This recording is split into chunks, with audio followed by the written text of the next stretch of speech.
This morning, our words were initially dedicated to the life and work of Studs Terkel, famous radio personality. He had been an actor, and he lived to be 96 years old. Chicago was his home base, and we lost Studs in 2008.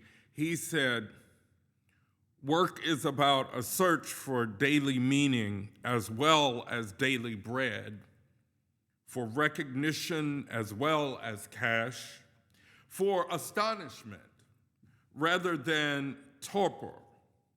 In short, for a sort of life rather than a Monday through Friday sort of dying." I also, because of the circumstances, have to dedicate this sermon to Reverend Dr. Edward Frost, who looked at my ministry as work and told me, "We need you on the lay ministry." And I said, "Don't you want me to join first?" And he said, "That's a technicality." I miss you, Edward.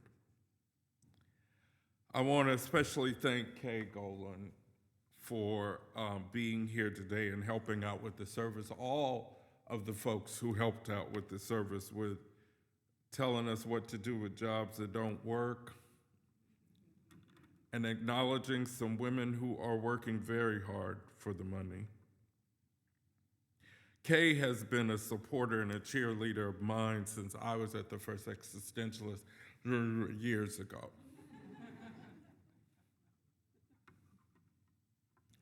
The book Working by Studs Terkel opened my mind in a unique way of viewing work.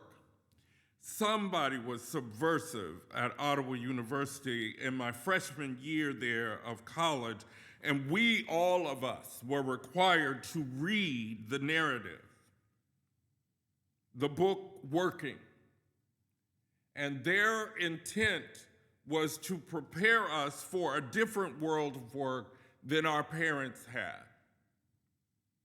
They told us point blank, you are not going to take a job at X amount of time and 30 years later walk out. It's not going to happen. And they were right. They were so right. In my work life, already mid-career, several years ago, I had gone through 2 or 3 different kinds of jobs, and some of those companies no longer exist. Someone wanted the working and middle-class young people to honor also everyday workers while we were being educated in the liberal arts. The prophet who had us read Terkel was right. No industry, not a single one that was around in 1979, is in any way the same now. Not even medicine or law or even the computer industry stayed the same because we did not have computers in our dormitories. If you can imagine that, some of the young people out there listening. There was a place to go and use the computer on campus. It was not in your bedroom. And Wi-Fi, I don't even know, no, we had hi-fi. We didn't have Wi-Fi. Because there was nothing to Wi-Fi to, because the internet was something being used by the government. I need to explain the title of the sermon because I didn't print it all. You got to be working. Because it was my summation of my philosophy about work as I grew up in the Midwest from a working class kid with middle class aspirations and middle class privileges because my father was a Baptist minister. So we hung out with the middle class kids even if we didn't have the money. My parents were post-World War II, and they had beliefs about achievement and responsibility And that was simply a part of our family's belief along with Christianity. It was all together. Work had to be a part of my identity. And they made it very clear that work was going to be a part of my identity.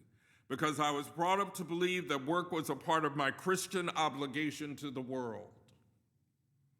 And Turkle believed it was akin to love in our human nature. Work and love. And basically,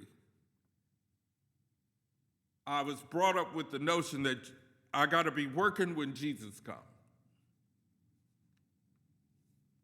In my family, there was an insult my father had that terrified me, and it was to be trifling. It sounded to me like it was 5 times worse than being lazy.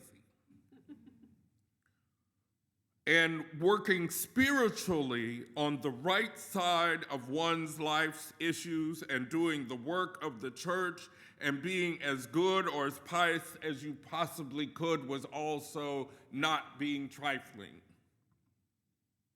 Working, not trifling.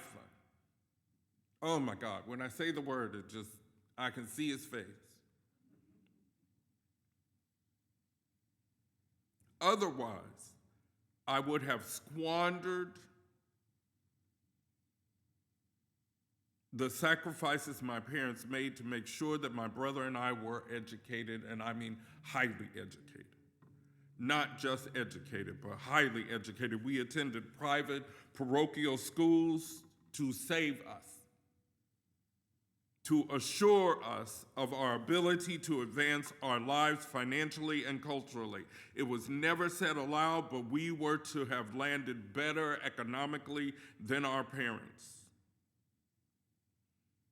We were supposed to work to better my family's life, and that also implicitly was a family that I was to marry and have children in, and my extended family.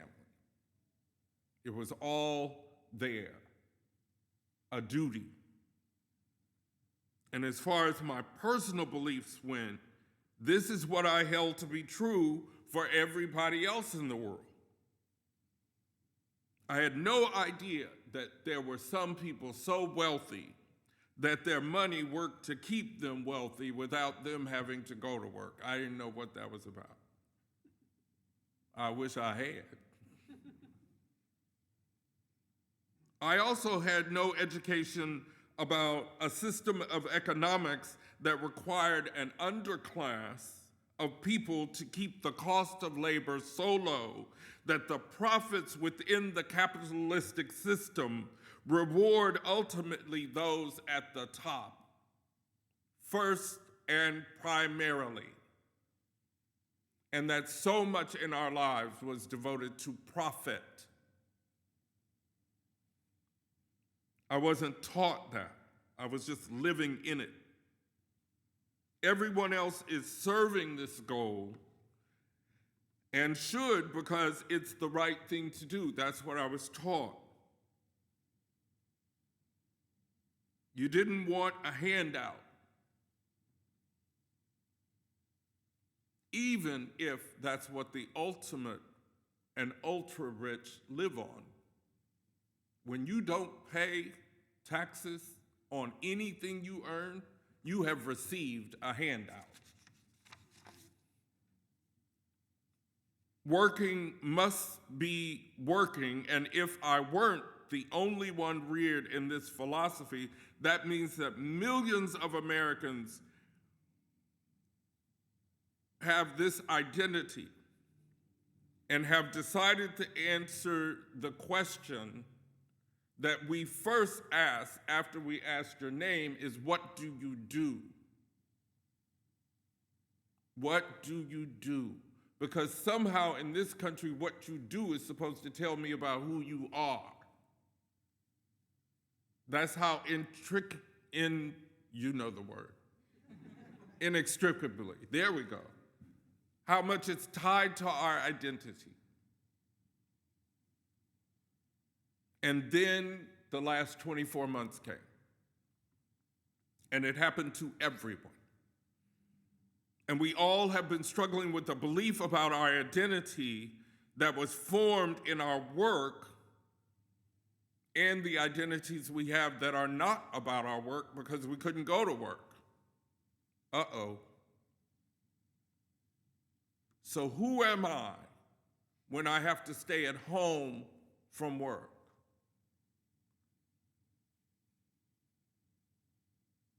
And if I don't go to work for 2 years or off and on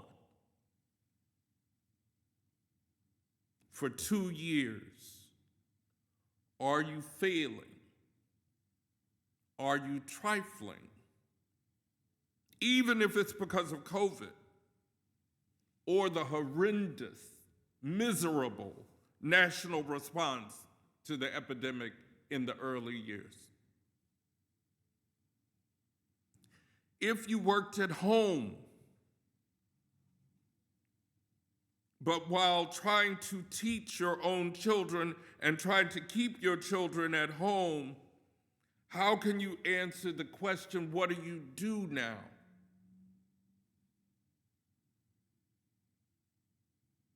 The same way you did in 2018? And by the way, what church do you go to for 2 years online? We found out things about our families and ourselves when we had no escape hatch. Now, some of y'all didn't need one. You have lovely children. We found out what helps us do well and what will cause us to re-examine the very foundational reasons for ever dressing up and going to the job. Why do we have the relationships we do? Do they support us as a person or as someone who brings in a salary? Some relationships shattered without the interruption of work. Relationships also found out that they really love each other and their children. Lo and behold. Y'all, we spend so much time at this place called work. Having to figure out who we were without it was a problem for some folks after we reorganized the garage and discovered how many unfinished projects we had. And then it wasn't over. Workers across the country discovered that the job needs me, not the other way around. Many found out that for the paycheck and the effort and the emotional and physical and mental effort that was such that I can do better. I, the worker, am also not returning. Just as I say I have a job, I want more. More than I just have a job. Having just a job is not enough for our soul to have satisfaction, or as Studs Terkel talked about, that astonishment, or in the story for all ages, what's important.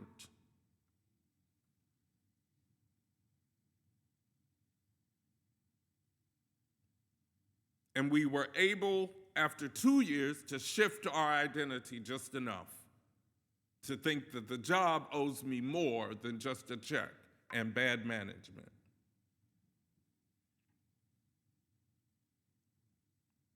In our stories in my life, I'm crediting not only the life coach, but the late Reverend Lanier Clance. This is very ironic this morning that the two men who brought me into our ministry are present, Edward and Lanier. Founder of the First Existentialist Congregation of Atlanta, who would on occasion dare to look the cashier in the eye and say, "Hello, how are you?" He would initiate an opportunity for the person serving him, attending to his needs, to become a subject, not an object of the occasion. That's existentialism, y'all.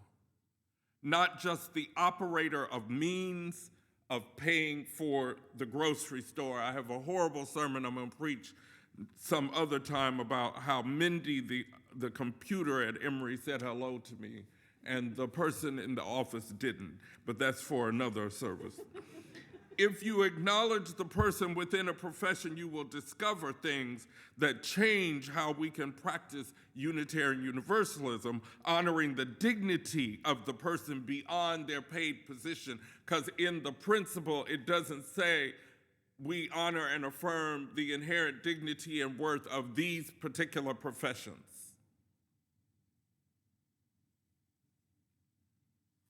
That is a cultural shift because we have been groomed as consumers in this culture to be served.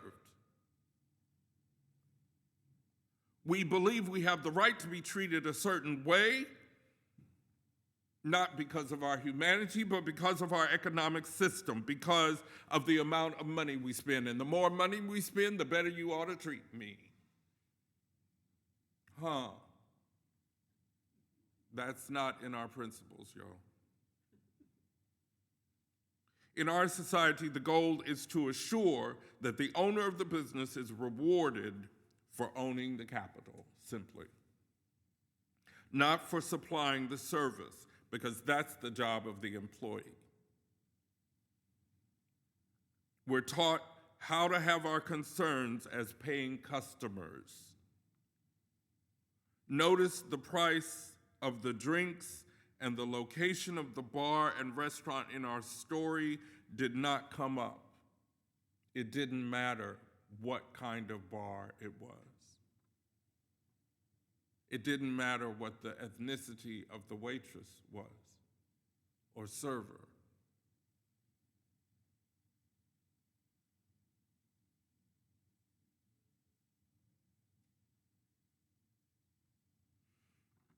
I'm not recruiting support for communism or socialism if you're concerned. I did not study those systems, nor am I certain I know in any detail what they actually look like in 2022, because what Putin is doing right now is not communism, it's barbarism. I'm convinced that the leader of Russia is engaged in a war and that Russians were not given the correct or accurate information about that.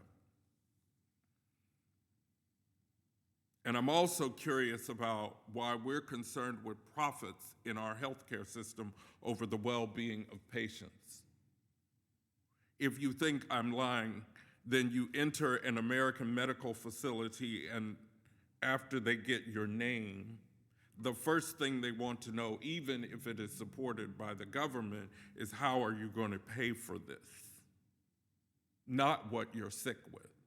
And I love that when I went to DeKalb Medical before Emory bought it, there was an office that said financial assistance. And I told my husband, I said, we should go in there because they're offering financial assistance.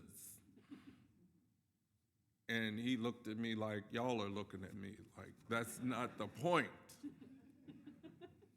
No, you go in there to help them with your financial assistance. And even when you are not ultimately responsible for paying, we want to know what method you're going to use prior to finding out what you're sick with. By the way, there are other places in the world where women have children for free. This is a personal testimony of a friend of mine. And then once the woman and the baby go home after a week in the hospital, okay? A week. And the baby's fine, and mom is fine. They just stayed in the hospital because you might want to watch to see that they're okay for a week. Can you imagine?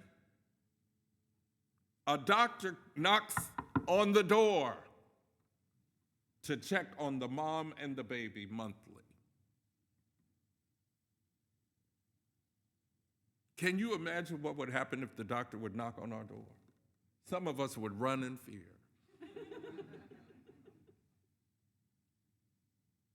we'd be afraid he had a bill in his hand. What is our priority? What's the important thing from our story for all ages?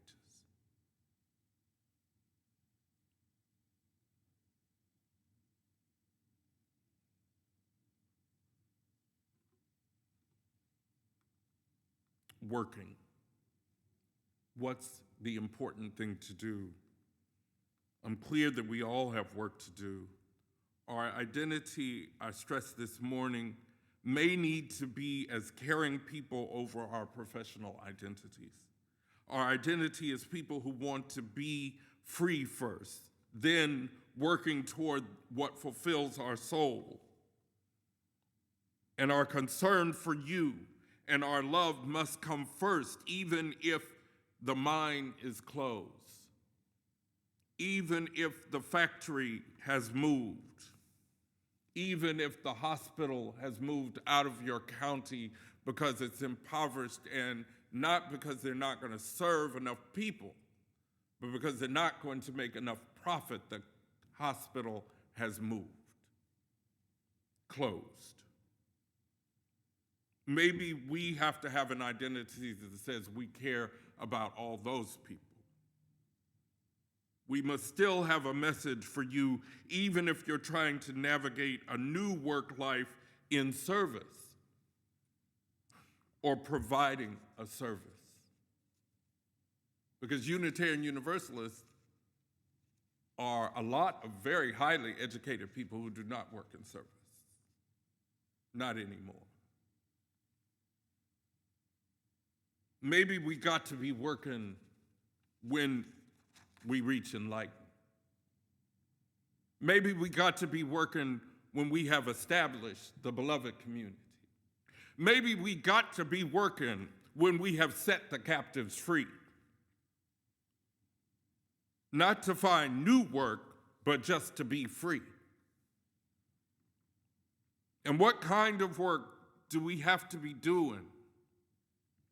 What work will be the proper work when we understand our common humanity?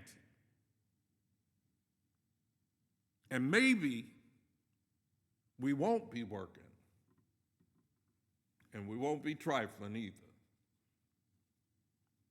Maybe. Amen.